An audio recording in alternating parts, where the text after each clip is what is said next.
पिले माने आज आम एजुकेशन फास्ट यूनिट विषय आम आज पढ़ा। महात्मा गांधी 1869 रु 1948 मसीहा मृत्युवरण करते। फास्ट आम पढ़ा आज महात्मा गांधी का जीवनी। कौन देख ना सर्वत महात्मा गांधी भावे परिचित मोहन दास मकरंद गांधी गुजराटर काठियावाड़ जिलार पोरबंदर 1869 मसीह अक्टोबर 2 तारिख रे एक स्वर्णकार परिवार रे जन्मग्रहण करथिले। तांको पिता नाम थिला मकरंद गांधी और माता का नाम थिला पुतुली बाई। 7 वर्ष बयस गांधीजी विद्यालय शिक्षा आरंभ करथिले। से 1887 मसीहा सेप्टेम्बर मासरे उच्च शिक्षा निमंते बिलाती यात्रा कले। 1891 मसीहा जून मास आईन परीक्षा उत्तीर्ण हेले। भारत को फेरी राजकोटार निजर आईन व्यवसाय आरंभ करथिले।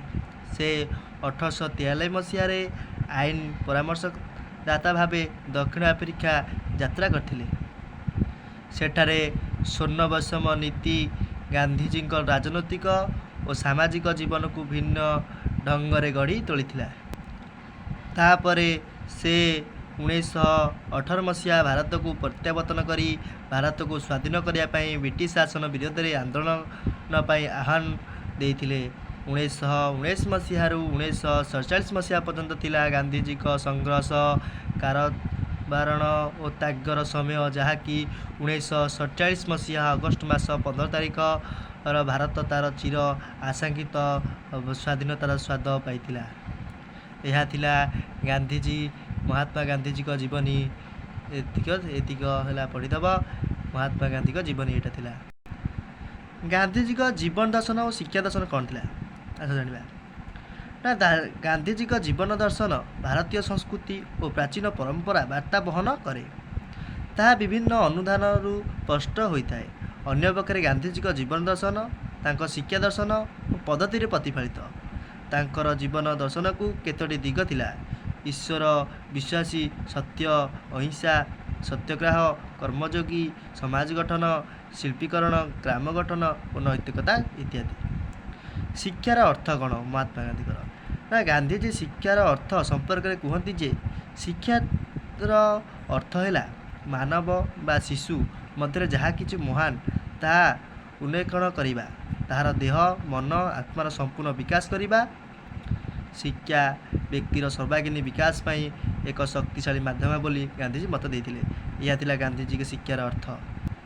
गांधीजी का शिक्षादान प्रणाली कौन थिला आस देखा ना। गांधीजी मौलिक शिक्षार कार्य माध्यम शिक्षा प्रणाली अनुसरण करथिले। शिक्षार्थी माने पाठ पढ़ा समय अनेक गुड़िए वास्तवकर्मी पाठ शिक्षा करुथिले, जहाँकि पाठ पढ़ा बेले रोजगार पंथा खोली देइथिला। यह थिला शिक्षादान प्रणाली। गांधीजी का मौलिक शिक्षार लक्ष्य उपकारिता कौन देखा ना। 1947 मसीहा गांधीजी मौलिक शिक्षा व्यवस्था प्रणयन और प्रवर्तन करथिले। यही शिक्षा व्यवस्था मनुष्यर खाद्य, वस्त्र, बासगृह भली मौलिक आवश्यकता पूर्ण करने दिगरे सक्षम होतिबारु एहाकू मौलिक शिक्षा कहुला। यही शिक्षार लक्ष्य गुड़िक है मातृभाषा माध्यम शिक्षा, आत्मनिर्भरशीलता, कुटीर शिल्पीकरण, अहिंसा भित्तिक नागरिकता आदर्श। उपकारिता गुड़िक कौन देखा। उपकारिता गुड़िक है यह शिशु केन्द्रिक अटे, संवेदनशीलता होबार सहायक होता है। यही शिक्षार अवतरणिक बाध्यतामूलक प्राथमिक शिक्षा व्यवस्था रही। शिक्षार श्रमपति मर्यादाबोध जागृत होता है। प्राचीन संस्कृति और परंपरा सुरक्षा संभव होता है। यही शिक्षा जीवन धर्मी अटे। कर्म माध्यम शिक्षा व्यवस्था शिक्षार्थीर आग्रह और कौतूहल बढ़ाई थाए। यही शिक्षा मातृभाषा शिक्षा सहायक होता है। मौलिक शिक्षार दोष त्रुटि कौन थिला देखा महात्मा गांधी ना। मौलिक शिक्षा प्राच्यत चिंताधारा प्राच्य भावनाधारा को पछरे पकाई थाए। यह शिल्पी केन्द्रिक होइथिबारु ଶିକ୍ଷାନୀତି ପରିବର୍ତ୍ତେ ଅର୍ଥନୀତି ଉପରେ ଅଧିକ ଗୁରୁତ୍ୱ ଦିଆଯାଉଥାଏ। ଶିକ୍ଷାର୍ଥୀର ସୃଜନଶୀଳତା ବାଧାପ୍ରାପ୍ତ ହୁଏ।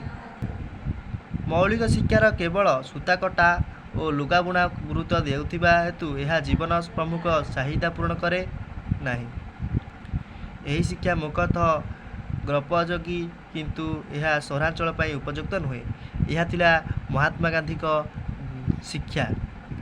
ଶିକ୍ଷାର ଅର୍ଥ। ମୌଳିକ ଶିକ୍ଷା ଏହା ଥିଲା। ତାପରେ କାଲି ଆମେ ପାର୍ଟ 2 ପଢ଼ିବା। ଆଉ ଗୋଟେ ଭିଡ଼ିଓ ନେଇ ଆସିବି ଗୋପବନ୍ଧୁଙ୍କ ବିଷୟରେ। ହେଲା, ରହୁଛି। ଜୟ ହିନ୍ଦ। ସବସ୍କ୍ରାଇବ୍ କରିବେ। ଜୟ ହିନ୍ଦ।